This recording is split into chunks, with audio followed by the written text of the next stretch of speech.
Daan na lang po natin sa pagkain. Yung nangyari sa akin. Ayan. Oh. Ako po ay namili. Oh, yan oh. Tawag dito. Siopaw. Fishball. Ulam. Ayan. Nanghingi na rin ako ng gamot sa City Hall. Saka, ayan, itlog. Ayan, ito po yung siopaw ko na nabili. Ito po ay 10 piraso. Ayan, syempre ito po ay pinasingawan ko lang.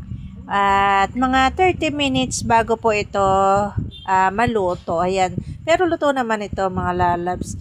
Ito po ay in-steam lang natin para uminit po itong ating siopaw. Masarap kasi kainin to kapag mainit at bagong luto. Oh, ayan. Medyo umalsa-alsa siya mga lalabs. At mas lumambot ang ating siopaw nung na-steam. O, diba? Napakasarap po kumain ito mga lalabs. Ayan. Siyempre, dahil nagkaroon ng problema ang aking account, ayan, dinaon ko na lang sa pagkain. Ayan. May problema kasi yung isa kong account dahil sa cybersecurity at nagkaroon ng profile has some issue. Ayan, medyo matagal po yun mawala mga lalabs. Siyempre, kaysa ako ma-stress, ay kumain na lang tayo mga darling. At mahirap po kasing ma-stress pagkat nagkakaproblema ang ating mga account at mawala ang ating earnings kahit tayo ay monetize na.